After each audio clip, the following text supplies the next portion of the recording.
The following is a review of a comic book and is not an endorsement of the creators involved, including their weird internet fantasies, which I have seen. All of them. Thanks to the therapy, I cry less these days.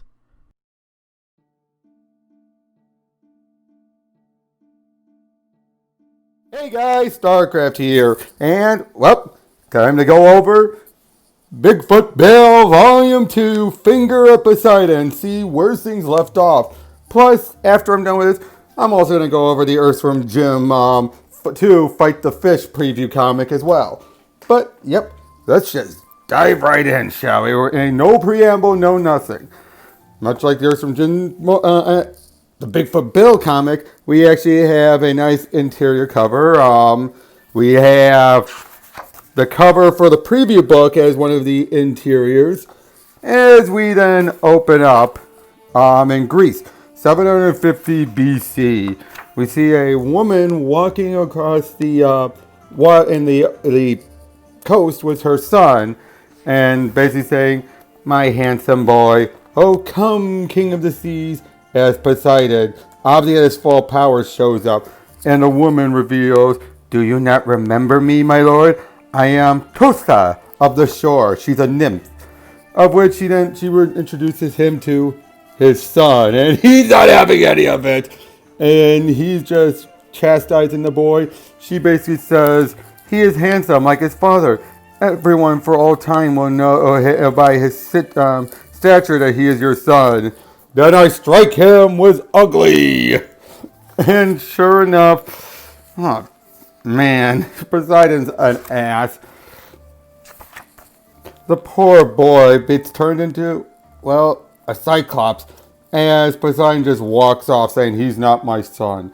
We then jump many years later to around 1859 with President Buchan. Just a second. Okay, he was president of the United States, just not one of the ones I keep remembering, the 15th president. So yeah, he's meeting up with a bunch of other world leaders, including King George and Napoleon and everyone. Yeah, they're trying to come to an agreement what they're about to do with cryptids. Many of them are saying, "Leave them be, they've never bothered us." Others are saying otherwise. We already revealed, like we found out last time, that Poseidon is already being held. Napoleon argues, and then Diana shows up, the fairy queen from the last one. As she approaches, shows that there was King George that helped capture him, Poseidon. And then, well, we get a bit of a sexist moment there, but fits the time period. And basically saying that, she is protect the lands in the name of the forest. And those of you who read the preview comic knows what comes up next. As we see Bill is sleeping away when Chupacabra comes over and is about ready to chop his hand off, saying, "It's my nature to betray," much like the scorpion. However, the Kraken grabs him and, well, eats him, sending him into another dimension. And Bill's all like, "Wait, why'd you do that? Bear Kraken! Idiot! Look at his axe! Wah!" And stuff like that. And the Kraken's basically saying, "Yeah, this guy tried to betray you." But then it goes like, "Wait, anything you in your doesn't his digestive tract lead to another universe?" Of which, sure enough, he does. And it's full of a bunch of the other chupacabras. That's the last we'll see of him for now. Meanwhile, in Agent Sharon's apartment, a plant form manipulates. It takes the form of a Bigfoot as she sleeps. On quite a flat pillow, I might add. Basically saying, "My queen, Poseidon has escaped it. You look different." She freaks out, throws her lamp, and contacts Beckner. Basically take him up on that can we have coffee, like, right now, as he's getting ready to head out. We see Poseidon walking through the streets, as, muttering and everything. Even saying, that the gods are insane, to which Poseidon's like, "Probably." He then meets up with the Skunk Ape and the Jersey Devil, but then a bunch of the crypto vault men, the crypto guards show up and start ready to fight him. But Jersey Devil is tackled, But Skunk Ape is putting up a great fight, including gassing them all by charging it up. But then one of them shows up. No idea who he is at first, but he just curb stomps the Skunk Ape, taking him down single-handedly. We're soon, we still don't get his name yet, but yeah, he fights him up. He wears pink armor and he has one eye on his helmet. But yeah, Skinner basically, he tells Skinner we need her back. We see, Bill is just chilling out with the others, and we're introduced a bit more so to the Loch Ness, John Loch Ness, as Beckner is heading on out, which he does. He then meets up with Sharon as basically trying to explain everything to her. She's trying to explain everything to him. We get a moment of him looking at the top of her cleavage. Dude, like, up here? Oh, I wasn't looking. And she basically says she thinks that manifestation was Bigfoot Bill's father. And we're then outside the pancake place as they're talking with this the guy with the one eye and saying, "You new? No, I'm old." As you see, many years ago, this guy wore a similar helmet, as he's just keeping himself busy playing with a praying mantis. And even when some people are trying to be nice, he doesn't care and beats the shit out of everyone in the bar. Then they see him holding a box that says "her." We have no idea what it means yet, but we soon will. As basically saying, and even when Skinner asks, like, how many civilians? The guy says, too many, but you already got hundreds of cryptids on the street. Your public relations in the toilet. As we then see one guy catches up with Poseidon. He gets munched on in a horror movie fashion. Trying then to help, what's his name? Judgy, the unicorn, out. He's trying to explain a bit about what a toilet is. If you remember from yesterday's episode, the other episode, apparently the toilets there were just holes in the ground, which is basically saying, this is different. We just get this image of a unicorn sitting right on top of a toilet. But hold on a second, got a message. Sorry about that. But as I was saying, Judgy is left here with and for privacy, but under the voice and tone, Judgy. Meanwhile, back at the pancake place, he's seeing Sharon talking with Beckner still, trying to get him to open up more, saying, you never think about yourself. You act like you don't matter. To which he's saying, 20 years working for the zone, and now I've got nothing to show for it. And basically saying, like, she's seen good stuff in him. That the work could be coming apart, and you always try to help. And she just this is where she needs to be, with him. She didn't tell him to close his eyes and just think. And she's starting to get a little annoyed, but then he says, I'm afraid of screwing up. And then her walking out the door. They've been saying, like, he doesn't know how to act. He doesn't know what to do when a good woman's around. It's scary. Scary as hell. And now she's at a loss for words, and then she kisses him. But then Skinner shows up and basically saying, Sharon may have a word in private. And he gets zapped, tackled, and knocked down as they drag her out. She then grabs Beckner's phone, claiming it's hers, putting it in her back pocket, saying, find me. Nothing to see here, folks. And then he's out there, and they put the brain scrambler on her. And Skinner even says, this is what you, the other you, wanted.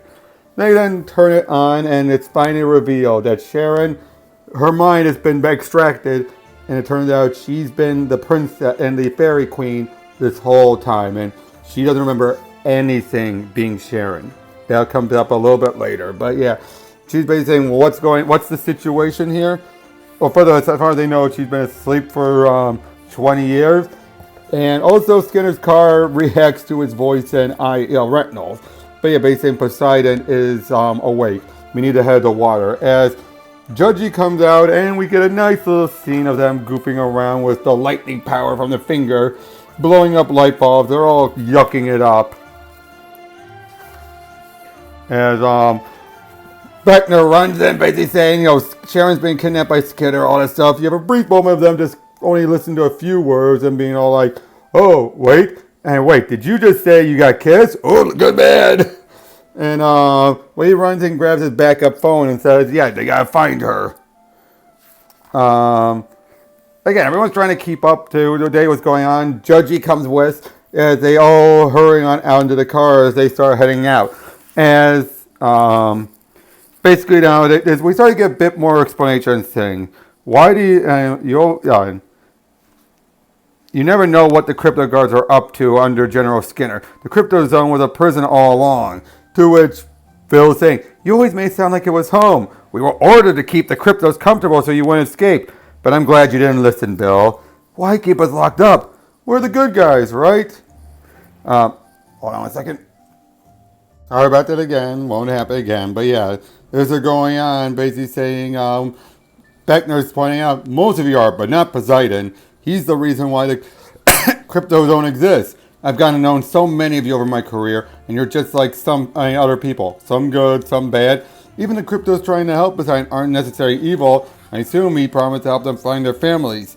To which then you find revealed that Beckner himself took Bill from his family. Even saying, you kidnapped me. He's saying, no, I saved you from, we'll explain later. Then we get a point where they're realizing, they're up a road on the road ahead. Bill says, hey, there's plenty of room over there. Judgy tries to say, dude, that's illegal. Nope, right move. That's a first. As he takes, they hurry out there. The cops, the crypto guards give chase. They end up crashing and, I just noticed this now. I did not notice this until beforehand. Okay, remember the walking pair of pants from the first one? Look at the top. He's like walking, realizes something, starts running. Crypto guard is coming after him. He's still running. He's like, ah! He comes to see the clothesline. Guard goes by, just some dangly pants. He walks off, and then the pants run off. But yeah, during this, Judgy gets stuck. They make their way out as they're still trying to track and follow for Sharon. They find a motorcycle and they toss the guy off. And then the Kraken starts to transform the bike. If you've seen the original cover and the back cover, yeah, that's what it does. He said he fixes it. He got on and they zoom off on this Kraken enhanced bike. Although Judgy says, this is stupid! Whoops. Hold on. To which I'm like, Judgy, shut up. But yeah, it leads into a big chase sequence as they're all zooming on, going up walls because of the spikes that are on there as they're being shot at, driving right up the wall into the building. They're getting shot at. The Cracky gets hit, but he's mostly all right. But they're falling, so they have to open up a portal into Hades, otherwise they'll get splat. As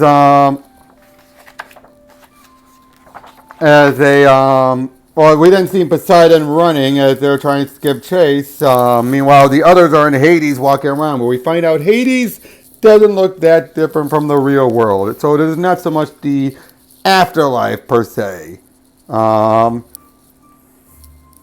They get a bit of a taxi cab from this wagon, as basically trying to say, I'll take each a quarter of your life. that's kind of expensive. Hey, times are tough. To which Kraken says, put the fare on me. I'm immortal. Okay. They're still giving chase until they catch up to him and he goes into a pool and gets bigger. Uh-oh. And again, a bit of a fight. Meets up with that worm creature that was in one of the added pages. The Mongolian death worm. Well, I played a game where you play as one of those. It's fun. But yeah, he starts walking through. He makes Eagles honorary cryptid so they can help him out. Meanwhile, they're on the expressway in Hades, as Beckner finally describes everything. The Bigfoot used too much plant magic. Something evil took over the whole tribe, and he's basically trying to make clear to Bill, You're the last uncorrupted one. They were all corrupted to under the authority of the Fairy Queen. Gee, thanks, Diana. And basically, all the Bigfoot volunteered to help to save everyone from Poseidon's army trying to to break him out. To which, but basically, Bill is still focusing on the fact that he has family. Meanwhile, you're seeing everything starting to go back and forth as they're starting to get caught up. We see Golag, who was a friend of the Kraken, shows up.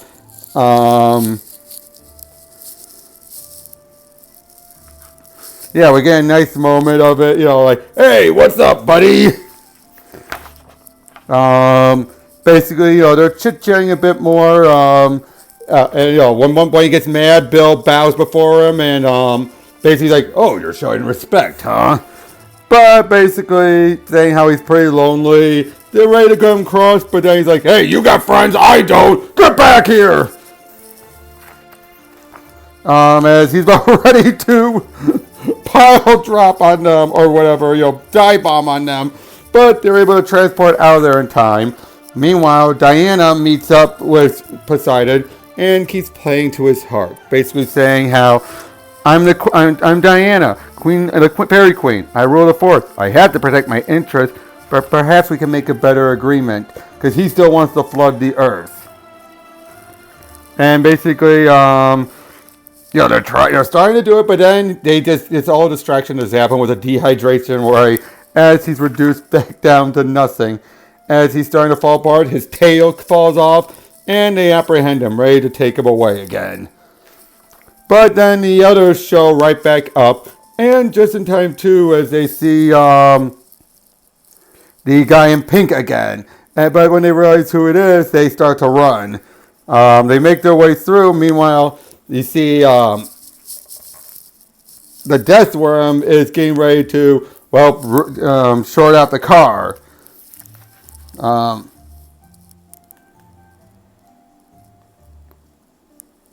He says, what's he bumbling about? He's praying. What does a god pray to?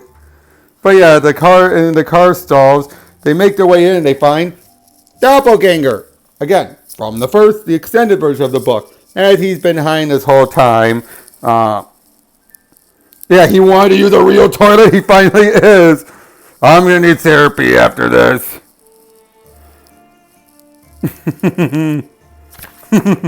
But he basically they're trying to figure out something, what to do. And then next Bill runs out, but it's Doppelganger in disguise as the other guy gives chase. We'll get his name shortly, I promise. But Doppelganger actually then is actually making points of saying, they'll come for you next, not me. As they keep running. I love it though. This kid sees sees Judgy, looks at the toy unicorn saying, you're fake, tosses it.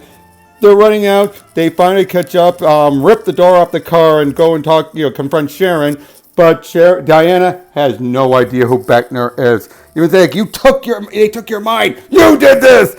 Then we find out the twist. Poseidon yells at, hey guys, sorry about that. I had a phone call that interrupted. Just a moment, where was I? Oh yeah, as I said, Beckner had no clue and it's just all, again, thinking that they did something and, Judgy basically attacks him, betrays him, flings the Poseidon's finger and the gauntlet to Poseidon, who gets it. And basically reveals, he's calling forth the Kraken again. And the Kraken returns to him. Then, of course, Judgy says, you promised, and sure enough, Poseidon tells him where the lost herd is. Judgy condemns Bill for what he did, but he's saying, if you didn't do it, none of this would have happened. To which Beckner is trying to still talk with Diana and saying, Sharon is gone. There is only Diana. Of course, Poseidon steals the dehydration ray, while Skinner is making it very clear he didn't want this to happen. And I actually do like this, that Skinner is not a wicked military man. He's just like, son, I didn't want this to happen. There's a reason we had a rule against dating in the first place. Even says here, he says, They were trying to keep her safe. Aside from being a cover for Diana, Agent Sharon never really existed. To which Beckner's like, of course, the woman I fall in love with doesn't exist. As Poseidon keeps on walking, nearly strangles Diana, but because he cares for her, lets her live a little while longer while he calls for his lightning. As he keeps making his way to the water. As Bill and the others keep trying to catch up to him, he continues growing, getting his trident. In a moment that is reminiscent of when Bill got huge in the first book, Poseidon is calling forth to all them all. And the Kraken's constantly trying to say, this is why they feared us. Maybe we should just go back. Nope, he's ready to flood everything. John tells him throw me in, and once he does, he grows to his full size of the Loch Ness Monster. And it leads into an epic fight. Bill, all the while, is just hanging on for dear life. But yeah, it is a great fight. As Bill says, I'm trying to be motivational. And trying to get him to release the Kraken, but no one's listening. You have a great moment of a guy working on a couple's house saying it's all done, and boom! Ah, jeez. They continue fighting until Poseidon starts to get the upper hand, so John has to shrink himself back down to get out of there. But he was able to cause Poseidon to lose the trident and be distracted. Poseidon then shoves Bill down underwater, ready to drown him. As Diana contacts saying, will you let Poseidon kill your son? As, well, you probably get an idea where this is going. This Poseidon is ready to just wipe everyone out. And then Beckner hurries up to Kraken, basically saying, gotta do this, Bill would help you. And Kraken's trying to say, I'm bound by laws, but thanks to Beckner's inspiration, screw the laws. He takes Poseidon's finger and smashes it, basically breaking and damaging the laws and ripping up a hole to Hades in the form of Tartarus, who was taunting and basically saying, is a law of the gods that is broken, only a god sacrifice will be made. Meanwhile, Beckner takes Loch Ness, as we see Bill's father form out from the plant life, the underwater plant life, and save Bill, bring him up and give him back to Beckner. Even telling him, when you ripped him from his mother's arms, I thought you were going to kill him. Now I see that you saved his life. You spared him my awful curse. Of all the men who could have saved my son, I'm glad it was you. Unfortunately, the Kraken is constantly still being pulled in, and Poseidon takes the Kraken with him. As it's decided, it's best to keep him in Hades. And we have Poseidon's last words saying, I hate everyone! Yeah, that'll do it, will get you far. The sacrifice and the law has been satisfied as everything closes. We're going to see a gun pointed at Bill. It's Bounty Mantis is what its name was. Bounty Mantis, like the mantis we saw him playing with. As leads to a bit of a fight. Bill tussles him, and then Beckner gets on, rips his helmet out, revealing it's Poseidon's son, Polyphemus or Cyclops.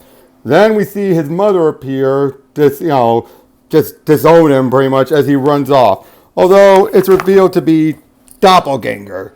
When Beckner then explains how the Kraken was the only gate to Hades he knew of, and with the rift closed, there's no way. Skinner, revealing he's not such a bad guy, reveals there is another.